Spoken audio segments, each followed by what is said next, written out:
I've always been just a little bit intimidated by Chopin's Fantaisie-Impromptu. See, I was a late bloomer at the piano, and as a teenager, my technique was made of wood. I had stiff shoulders and tight wrists, but at least I was learning to drive my forklift through more rectilinear pieces like Beethoven's Pathétique Sonata. And when I took that piece to a competition when I was 14, I felt pretty good about it, until I heard a girl warming up in a nearby practice room.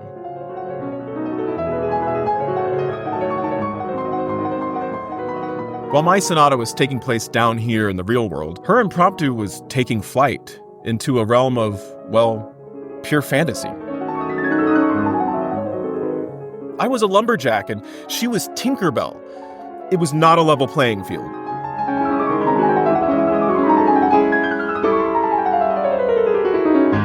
Neither of us won, it turns out. And I learned a valuable lesson that day. Everyone always sounds better through a thick practice room door.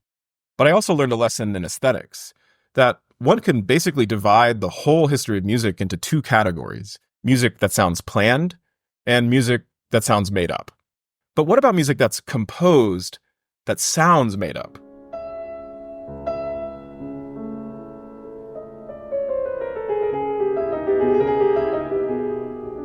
Well, if there was ever a genre meant to embody the romantic impulse of winging it at the piano, it's the impromptu.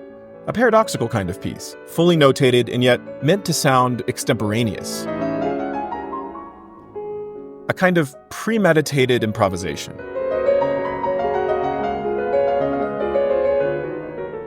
Welcome to the Chopin Podcast. I'm your host, Ben Laude, and over the course of this 16-part series, we'll be diving deep into the music of Frédéric Chopin, with episodes on each of Chopin's major compositional genres. This is episode 8, Impromptus and Improvisation.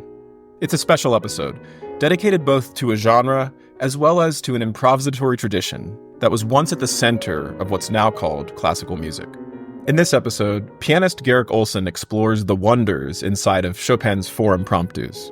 We welcome back Cambridge professor of music John Rink to introduce us to Chopin the improviser, and we'll be joined by 2 concert pianists/improvisers, 1995 International Chopin Competition bronze medalist and celebrated improviser Gabriela Montero, and professor of improvisation at the State University of Music and the Performing Arts in Stuttgart, Noam Savan.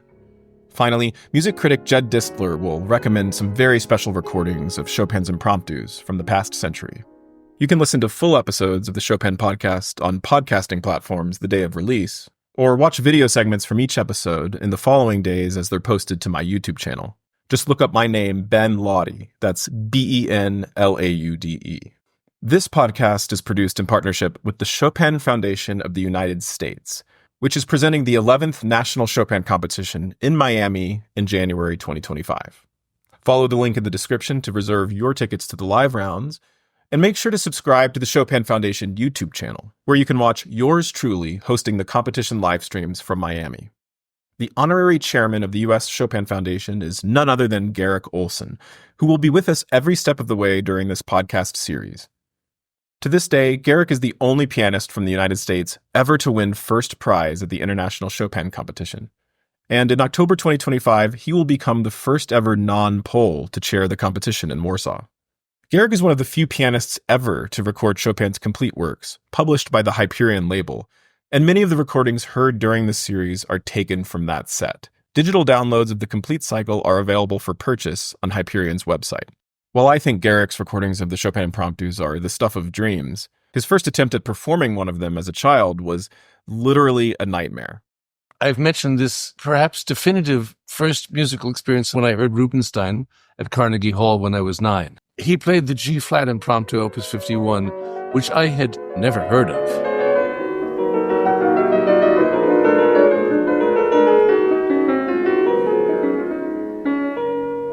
And I didn't know that piece at all. And of course, at the recital, which also contained the F-sharp minor Polonaise and the G minor Ballade and all sorts of other things, that didn't stand out particularly. But I began to have a nightmare about that at 9 years old, that I was on stage at Carnegie Hall dressed up in tails, giving a sold-out recital with people in the stage seats, and that I was to play the G-flat impromptu, and I just didn't know. I didn't know the first note. So it's sort of a bit of a Sparky's Magic Piano story. Your time is up, I will no longer play for you. No, this is actually truly coincidental because I don't remember that many dreams I've had in my life, but I remember a particular nightmare I had. I was an adult, maybe it was 5, 10 years ago, but it also included a Chopin Impromptu, not the G flat, but the F sharp. And so I'm at a Juilliard jury. Of course, the room is not Juilliard at all, but that's how dreams are. And I'm sitting there, and the Juilliard faculty is waiting for me to play Liszt's second ballade, which I had played years before. And so I was trying to remember it by ear, and I'm playing a B minor, kind of triad theme with a chromatic scale in my left hand. And I think I make it pretty well through that exposition. And I get to the love theme, and I can't remember the love theme, but then it came to me, and I play bum ba ba ba ba ba ba ba ba ba ba ba bee, ba ba ba ba ba ba. I start playing the F sharp major impromptu.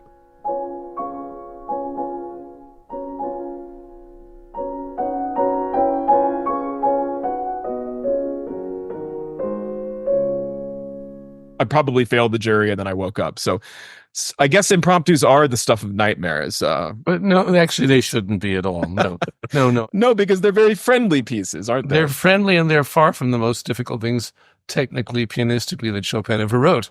Although he doesn't write much easy, let's face it. Good point. But I thought I would begin with the elephant in the room.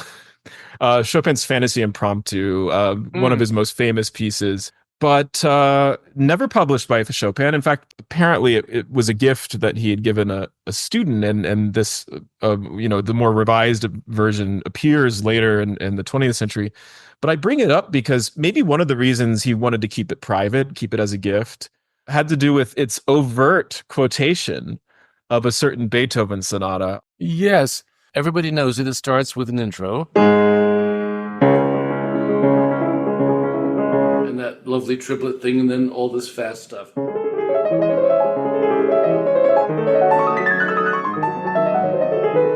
If you slow down the third and fourth bars of the right hand,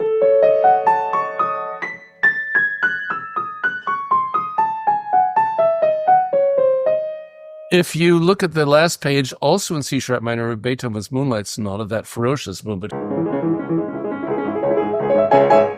After the emotional crisis of it before the coda, there's a huge chromatic scale up to a very violent trill on aim A.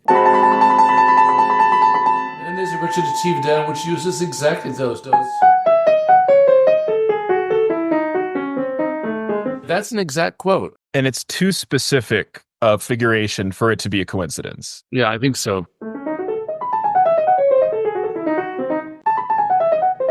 They're the same notes. It's not like it's just an arpeggio or something. No. There's 16 to 20 notes that are identical. Identical, and what's cool about it is it's a completely different context. It's a recitative in Beethoven. It's the substantive figuration of the Fantaisie-Impromptu. And this brings us to the next point about the Fantaisie-Impromptu, and that's what a lot of youngsters have trouble with, or amateurs when they're learning the piece, and that's what they believe to be polyrhythms, although I think when you master it, you don't feel them as polyrhythms.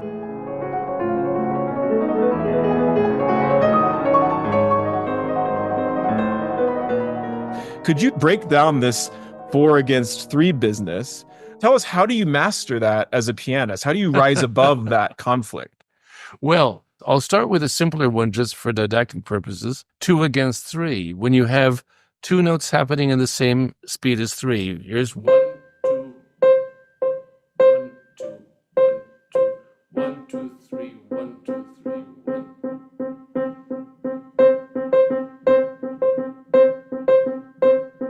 But there's a trick. It's called what we call in music teaching composite rhythms. So if you listen to it slowly, it sounds like I'm going yum, bum, bum, bum, bum, bum, bum, bum, bum. And then if you speed it up, you don't have to think about it. Now, 3-against-4, of course, is much more complicated, but there's this verbal trick. 3-against-4 is, well, what is it? 1, 2, 3, 1, 2, 3, 1.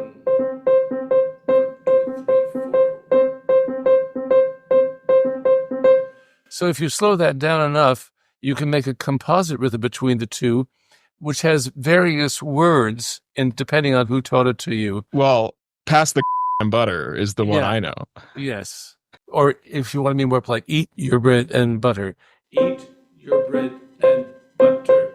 Eat your bread and... That's the G-rated version. Yeah. But if you're gonna pass the butter at the speed of Fantaisie-Impromptu, it's pass the Yeah. So in other words, when you play it, you're no longer thinking that, because you just feel, first of all, you feel the notes that coincide, which are the first of the groups, you know. You don't listen to the Fantaisie-Impromptu.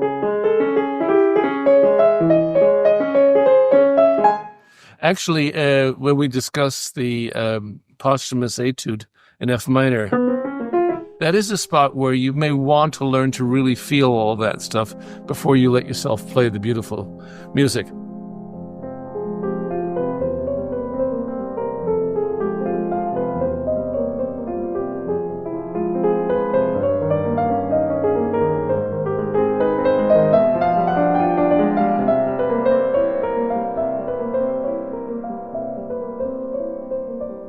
But this one actually is quite easy, because when I was young and learned this piece, it didn't occur to me that this was a problem. And I'm not just saying that because I was fairly accomplished, but it's not hard to get it all together.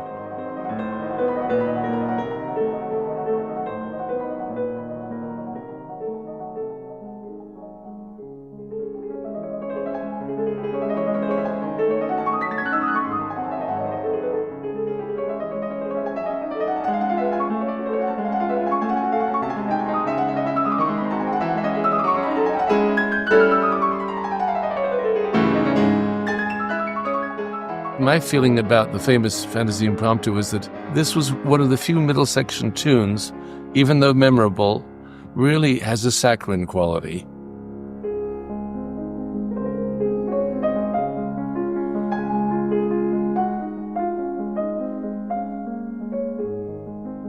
What do you think it is about this music? I mean, in pop culture, I mean, in terms of Chopin's fame, this and also the piano students' experience with Chopin, this piece is so important, even though to the Chopin scholar, to the recorder of all of Chopin's works, it couldn't be more trivial. You know, it's at the bottom of the list. There was a popular tune made out of the middle section before I was born, called I'm Always Chasing Rainbows, that was used maybe in a Hollywood film, I don't know. That would be one reason for its popularity. I'm always chasing rainbows, watching clouds drifting. I wonder if maybe this piece is best played if one has a little bit of improvisatory flair to them. I wanted to just briefly play you a moment of this recording by Emil von Sauer, a pupil of Liszt.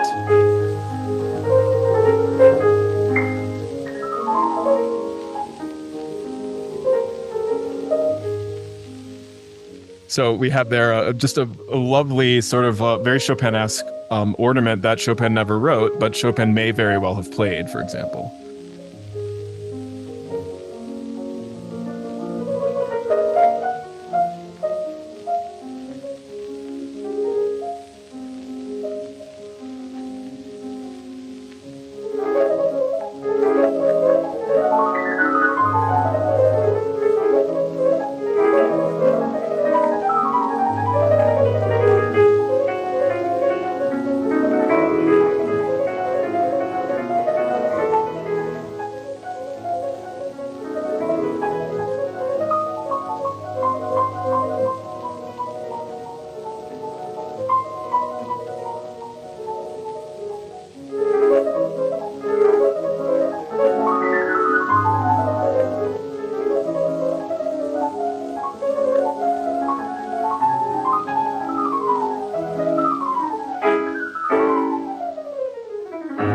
Perhaps the best thing about the piece is the coda, for me, emotionally.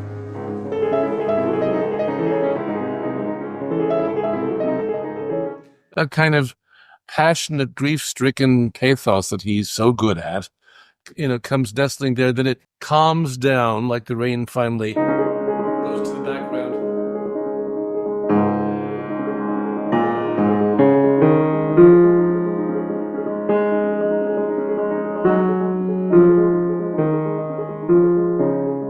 And so on. And that was the spot when I was a little pianist playing for people in my parents' and other people's living rooms. That would always get the swoon and the sigh, mostly from the ladies. Oh! Yeah, it's very popular. And maybe because it's got the name Fantaisie-Impromptu. Yeah. You just throw fantasy on a title, and suddenly everybody is taken with it. Let's get to the actual published impromptus now. I'd like to jump into the A-flat impromptu, the first one. It's a piece full of character and charm, but it's whimsical and improvisatory.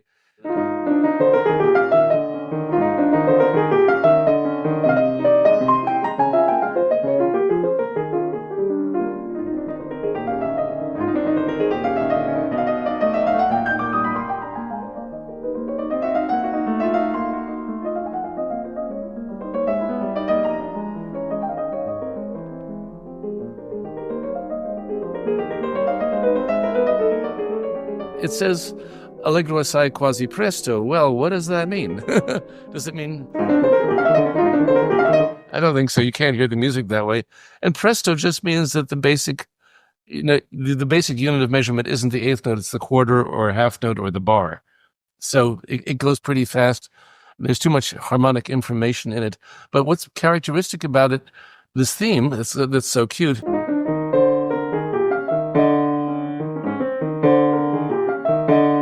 is the wrong note on the offbeat, which is very charming, of course. You don't play it that way.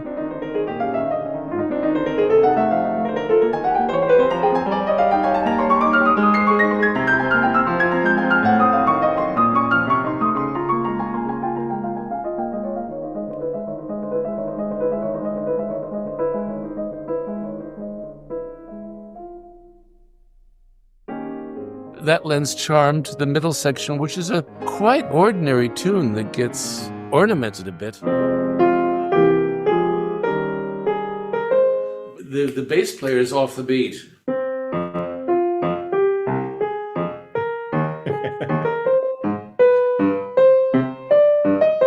bass and the treble are not together.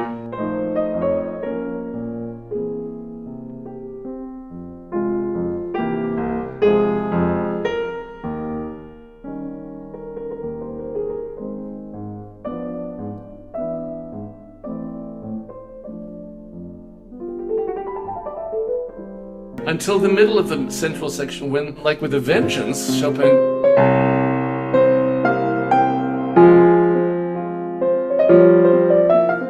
I exaggerate violently just to make the point.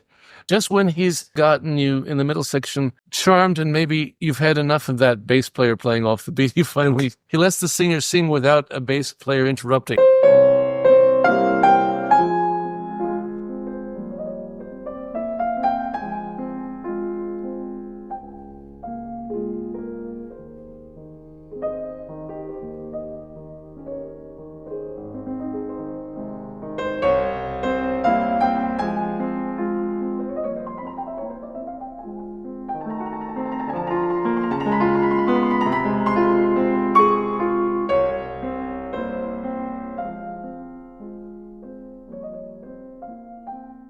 The second impromptu seems to be characterized by a kind of ground bass. I mean, it's almost like a passacaglia of sorts.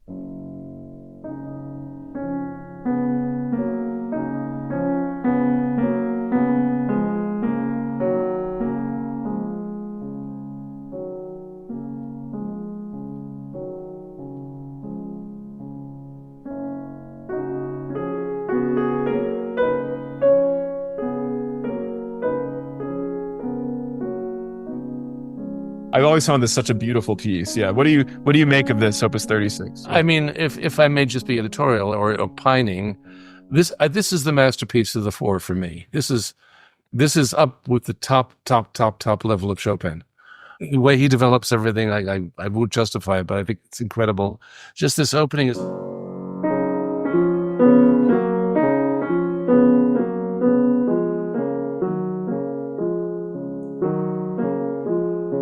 which is nice enough, and then a tune comes on top of it without changing any of the left hand.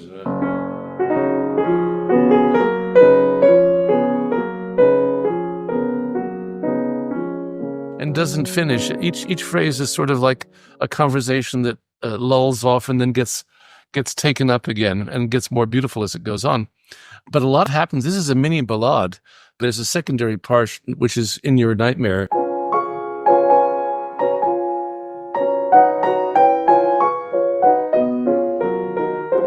It has the element, to me, of a casual conversation of two people walking down the street. But then suddenly, it's about to come to an end. And he does the fake ending. It's sort of like one of those Charles Ives parades, which you hear in the distance, and then it comes closer and drowns out your conversation.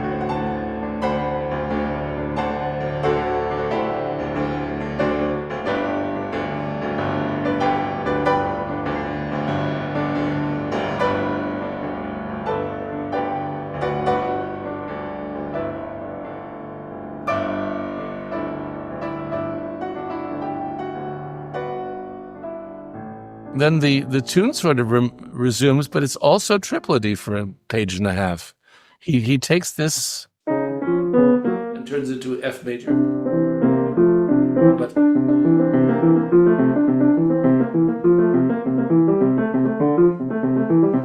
and I also want to give a shout out, if I may, at this point, to one of the greatest modulations in Chopin or anybody. This is practically...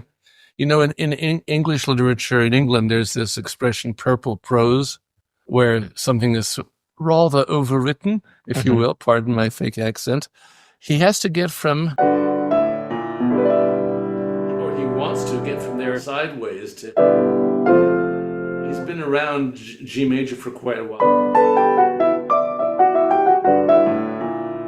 And to get to here, he does this unbelievable trick of putting in all sorts of wrong notes and harmonies and resolving them in a way that probably might have embarrassed, Charles Widor, the lurid French organ composer of almost a century later,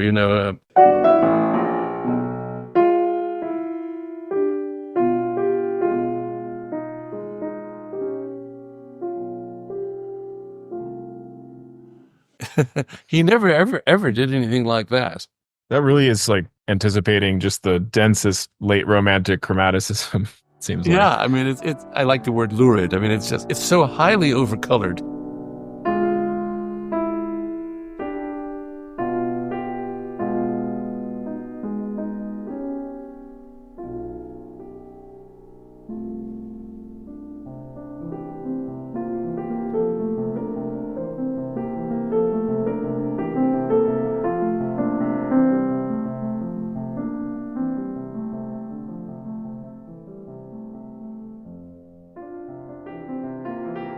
Anyway, that settles down. The triplets make more movement. It gets progressively slightly more ecstatic. When it comes back to F sharp, he's playing with a variation of the opening theme. Speaking of favorite spots, I love every note in this piece, but when it comes back to this...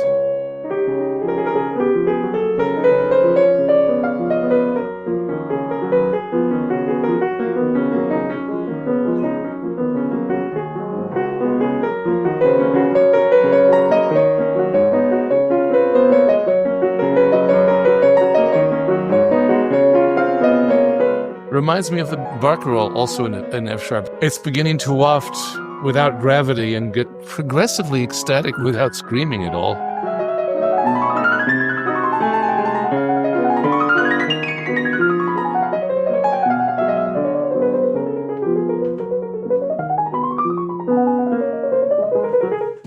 Anyway, he repeats all the scales again, but then he goes into something which is genuinely much more difficult.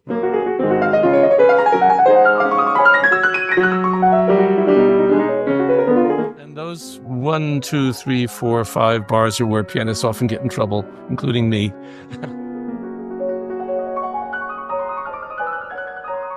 At the end of this dazzling thing, when you're just sort of, oh my goodness, the conversation that you love so much, it's almost as if, like the two people talking say, right, where were we? It's just, oh, what were we talking about a couple of minutes ago? Anyway, I think this is a great masterpiece, I think.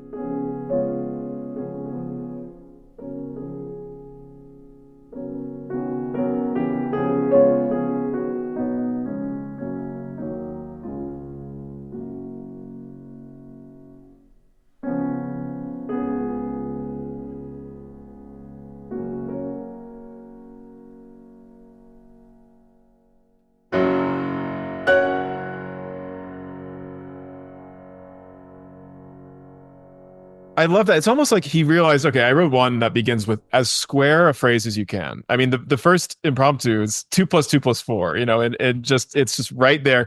It's very clever in other ways. This does not have any of that kind of predictable phraseology at all. No, I mean, I don't know how many times you and I have both said it in our lives, but Chopin tends to write in 4-bar phrases. He's so clever harmonically, rhythmically, melodically that one doesn't feel it a lot of the time because the line kind of just keeps floating.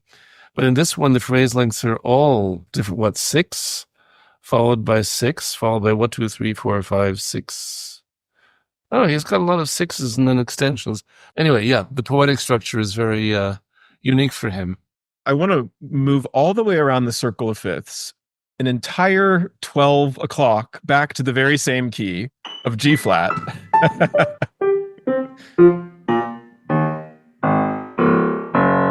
And now we can call it G flat. If somebody were to tell you I'm playing the G flat impromptu, your first thought would be Schubert. And yet, and I'm not a musicologist. I'm not certain Chopin knew much of Schubert's work besides some Ländler and waltzes that he taught his students. I don't know if we're to think that he knew the impromptus. Maybe.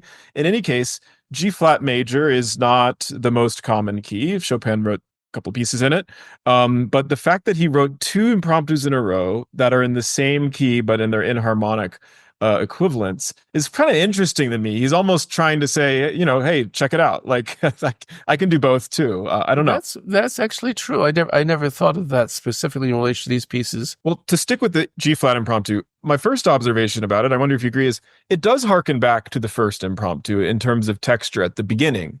Oh, very much. Yeah.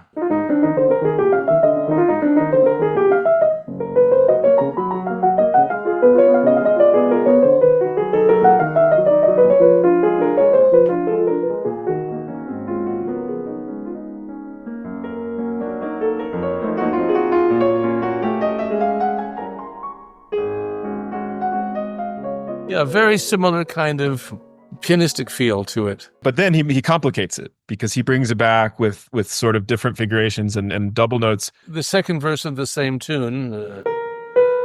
I haven't played this for about 25 years, so I'll go slow.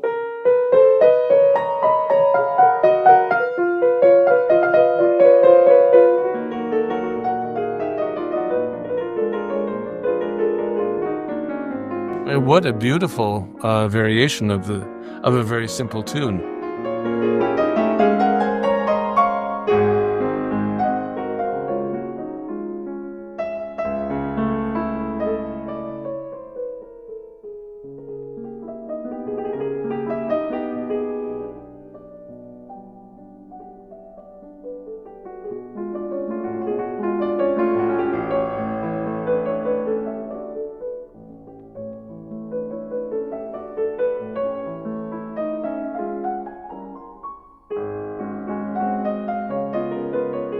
Here's where Chopin writing fast figurations shows his mastery of voice leading and counterpoint. It reminds me of passages from maybe the F minor Fantasy, ya da da da da da da da dee da da da da da. When it's these alternating.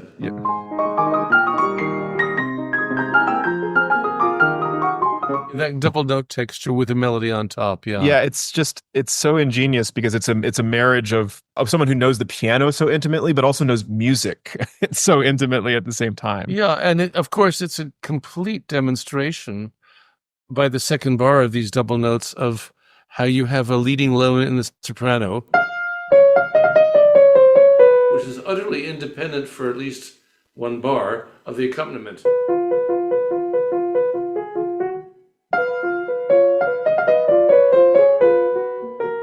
So it's the same mentality of playing the piano that we have in Etude Opus 10 number 2, 10 number 3 in a very different way, and of many other pieces, dividing the hand into doing more than one thing at the same time. Well, the US National Chopin Competition is upon us, and 24 of the country's best young pianists will descend on Miami in early January to put forward their best Chopin for the world to hear. The top 2 prize winners in Miami this January gain automatic admission to Warsaw later in the year. So this is your chance to get a sneak peek at some of the top pianists in the 2025 International Chopin Competition. To reserve your seats in the hall at the University of Miami's Frost School of Music, just follow the link in the description and be sure to come say hi to me while you're there. I'll be backstage hosting the live streams of every round of the competition, so if you can't make it to Miami, you can still follow along from wherever you are in the world. Just make sure to subscribe to the Chopin Foundation YouTube channel where the performances are broadcast, and enable notifications so that you don't miss a moment from the Miami competition.